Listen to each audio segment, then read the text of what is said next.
Dans cette troisième vidéo, je vais retracer l'historique du projet et expliquer quelques choix techniques, et même présenter une idée de plus pour combiner les labicubes. Donc l'idée, ça part de ces labicubes que j'ai fabriqués quand j'étais ado, il y a une trentaine d'années.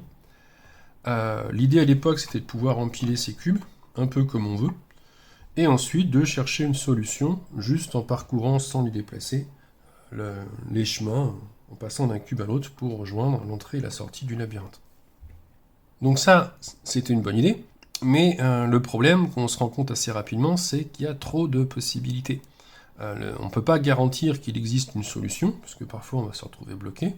Et si on cherche à faire en sorte qu'il y ait une solution la plupart du temps, eh bien ça impose qu'il en existe beaucoup de solutions quasiment tout le temps. Donc ça fait des labyrinthes qui sont soit impossibles, soit pas très intéressants.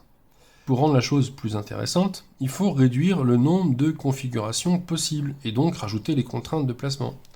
On peut imaginer par exemple qu'on va connecter uniquement des faces de la même couleur. Si là on avait une face rouge avec une face rouge ici, ou des bords de la même couleur. Donc ça rajouterait les contraintes de placement. La combinatoire c'est encore énorme, on serait limité à quelques cubes, au lieu de 8 cubes ici, on n'en aurait peut-être que 4 ou 5 max.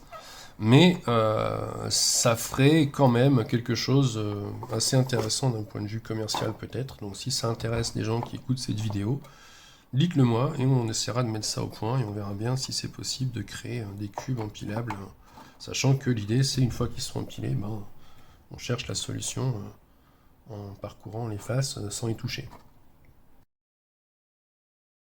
Maintenant, ça fait encore des cubes à placer sur une table. Et le mieux si on veut pouvoir le transporter, le mettre dans un sac et pouvoir y jouer n'importe où, c'est un objet unique, et donc du coup des cubes qui seront reliés par une arête afin de créer les contraintes dont je parlais précédemment, tout en gardant le côté reconfigurable qui ajoute déjà pas mal de challenge. Rien que ce bicube par exemple, ou une structure comme celle-ci. Il y a 15 ans environ, on m'a offert ce cube infini, avec différentes planètes dessus. Donc évidemment, il y a eu l'idée de faire des labyrinthes dessus, mais j'ai pas vraiment pris le temps de le faire à ce moment-là. C'est un ami qui travaille en boutique qui m'a convaincu que ces objets pouvaient avoir un intérêt commercial, et donc j'ai vraiment pris le temps de le faire. J'ai montré les différents protos, et j'ai essayé de prendre en compte les retours des différents fabricants, par exemple en rajoutant des points intermédiaires, en faisant des objets réutilisables avec plusieurs labyrinthes sur le même cube, etc. Alors même si ça fait longtemps que j'y ai pensé, je prétends pas être le premier à faire des labyrinthes sur toutes sortes de structures. D'autres y ont certainement pensé avant, et en fait on m'a dit que ça a surtout été à la mode dans les années 80. Ce que je propose, c'est surtout une méthode pour y arriver vraiment, pour créer des labyrinthes sur des structures reconfigurables en tout genre,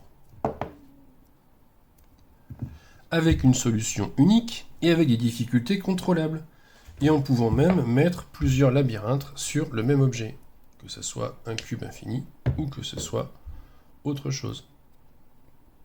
Et ça, je pense que c'est quelque chose d'actuellement assez unique que je pense avoir plutôt bien réussi.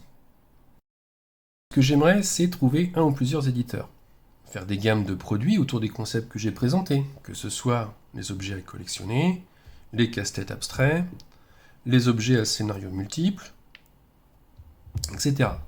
Le tout, ça peut être fait avec des chartes graphiques cohérentes, avec des livrets solutions, avec des niveaux de difficulté réglables, bref, tout ce que j'ai montré dans cette vidéo. Et rien n'empêche aussi de passer par plusieurs éditeurs pour plusieurs aspects différents. Voilà, n'hésitez pas à me contacter si ces vidéos vous inspirent, ou à me suggérer d'autres idées, et on verra ensemble ce qu'on peut en faire. À bientôt!